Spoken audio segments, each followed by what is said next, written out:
I am yet to meet a human being who has no problem with being taken for a ride, who enjoys being taken for a ride. But you see, we're in that season of politics where being taken for a ride is normal. I know that's a bad thing to say, but it is the truth. This is the season of politics by both sides of the political divide. Now, this drama that unfolded at the Likoni Ferry crossing a few days ago, according to me, is just off the charts.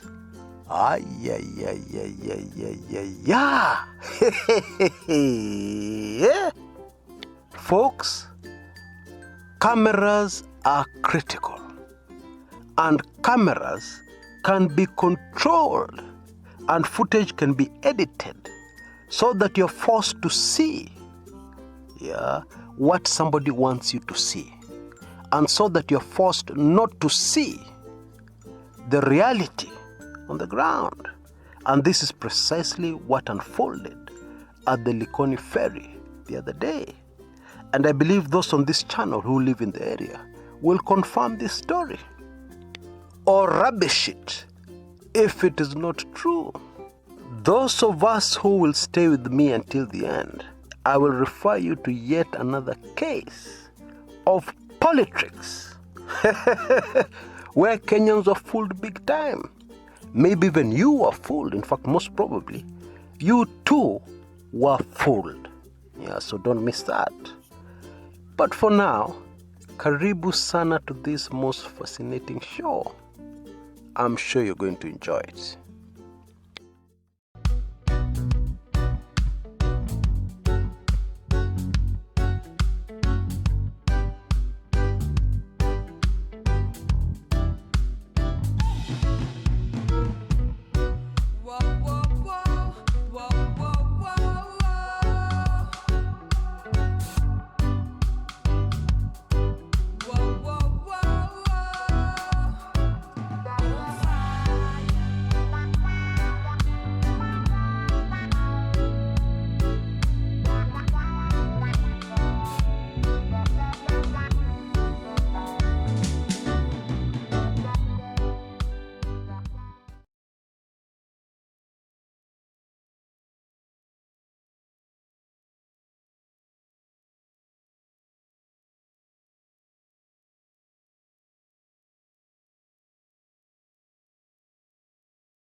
Politics is the game of taking full advantage of the weaknesses of your opponent, and indeed also the misfortunes of your political opponent.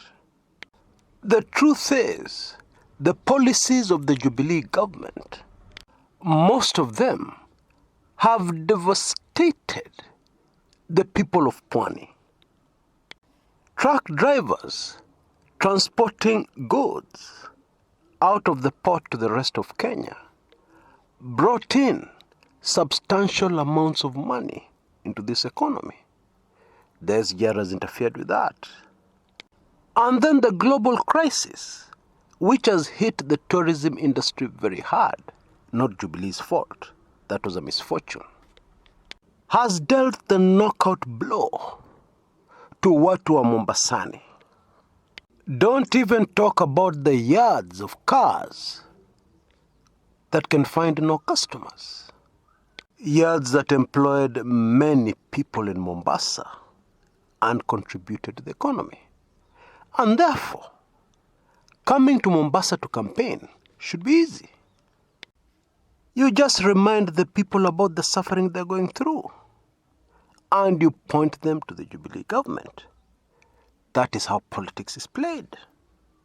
But something strange is happening in Mombasa, as was proved by a recent most fascinating event that took place at the Likoni Ferry crossing. And this single incident highlighted and confirmed some information that I've been receiving. But so far I've had no solid evidence to air on this channel. And that information is that the Deputy President's current tour of Mombasa and campaigns is not going as well as expected. Now, before I proceed, I need to tell you, Tuliza Boli, this is normal in politics. You can't expect to campaign countrywide and go everywhere and nothing goes wrong. You can't expect to be popular in every corner of the country called Kenya. That's not practical. Kenyans are not robots. They're humans with emotions. And humans will like one candidate and not like another one. And they don't have to have a reason. That is important to note. Because if I was campaigning for one of the sides, I would have said, it is because our side is popular and the other side is unpopular at the coast. Yeah, that is politics and that is normal. That is what people do. However, I like to think that we on this channel are deep thinkers, deep, very deep analysts of the politics. And therefore we cannot afford to be choir boys for anybody. I strive only to say it as it is, without adding or removing anything. Now, having said that, it is also true that one of the major presidential candidates has not been very truthful. His style of politics is not being truthful. That is a fact. Now, let me also emphasize again that politicians, all politicians, are generally liars. In fact, the late Daniel Toroitich arap Moi described politics as ni kama kutongoza mwanamke. Unamwambia uongo nyingi sana mpaka anaingia box. Alafu akishaingia box anajua kweli. Yes, I know that is crude. But that is an accurate description of politics and the way it's played worldwide, not just in Kenya.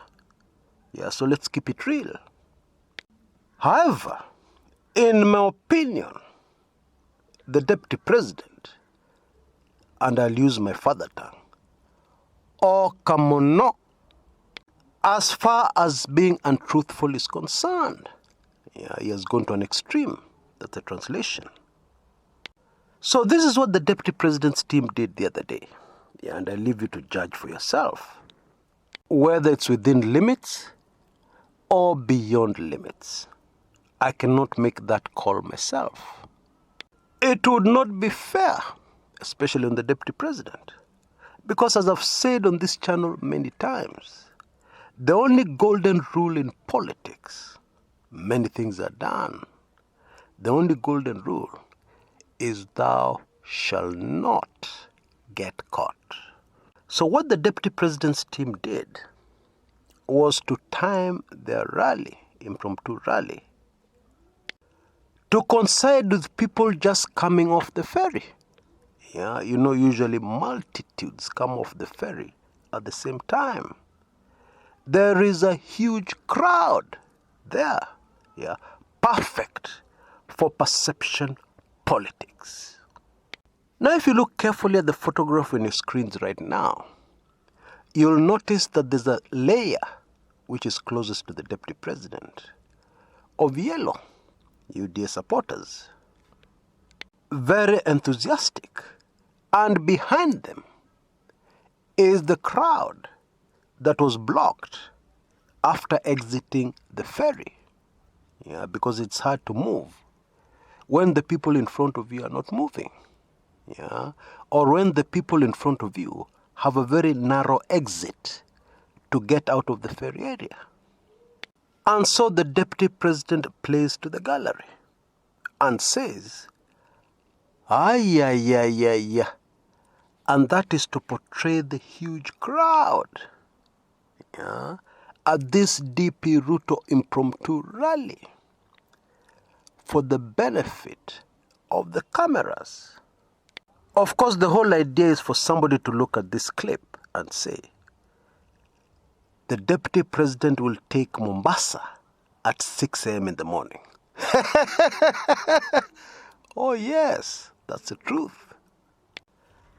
Now in this next photograph, notice the deputy president stealing a glance at where the cameras are, making sure that everything is okay and that the cameras are capturing all this. Now something else also very interesting is the way the camera was panning.